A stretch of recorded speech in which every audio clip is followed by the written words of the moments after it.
So just a quick review of this soft-faced hammer, model number DFH12, made by Estwing. In summary, buy it. It's great. I really like it. Now I only used it for a short time, but the build quality is great. Now it comes with two unfortunately non-replaceable heads. So the pink one and the yellow one, they're of different hardness level.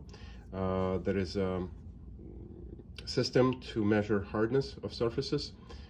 Shore, I believe it's spelled S-H-O-R, or is it O-R-E? Honestly, I don't remember, you'll have to check. But in essence, this one, I believe this side is ranked 40D, while this one is 60D. What it means in real world is that this one is comparable to a hard book cover, while this one is comparable to a shopping cart wheel.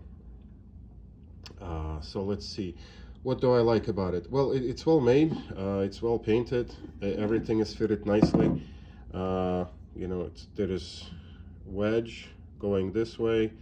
You can see it by slightly different color of the wood. Then they drove in two metal wedges, and to top it off, I believe they also glued the head on.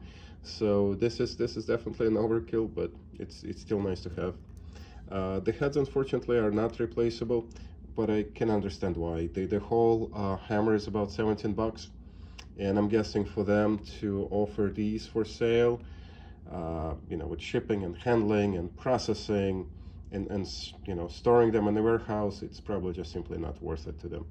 They figured people probably aren't gonna pay what probably gonna cost $15 to $20 just to ship the head replacements. So that's at least my thinking about it. Now it does have a locker on the handle. It's not offensive, it's fairly thin, so I might actually keep it on or just send it off, not a big deal. Let's see, the biggest thing that I liked about it, except the fit and finish, is the orientation of the grain on the handle. As you can see how it runs here. So it runs this way, and you can totally see the grain, right? How it runs. So this is the strongest orientation for the hammer. So as you're hitting something, in order for it to break, it has to break through the harder part of the grain, right? So this is great. I haven't seen it on anything that's being sold in a store ever, honestly, in the last whatever years. So that's wonderful. Let's see what else is great about it. The weight, they advertise it as a 12-ounce hammer. On my scale here, I think it actually, let's just turn it on. I think it actually pulls like 13 ounces. So it's pretty close, within an ounce. Let's see, what else? Oh, well, there's one thing that I don't love about it, and it actually says forged in USA. Now, it doesn't say made in USA, and there's a pretty big difference. So made in USA, there is some legal requirement that goes with it. It actually has to be made in the United States. Now, forged in USA, that's, I believe, open to interpretation, can mean a lot of different things. Just this part of the head is forged in USA, everything else is sourced from overseas.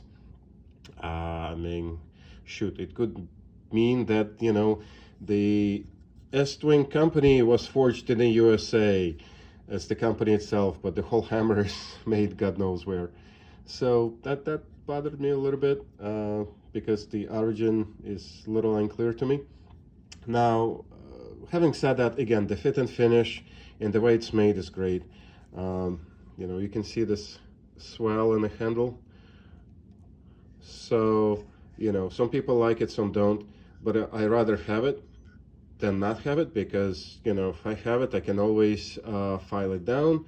If I don't have it, sorry, it's not gonna magically grow. Let's see what else. I mean, that's it. It's a hammer. Simple, right? And again, just buy it. You'll like it.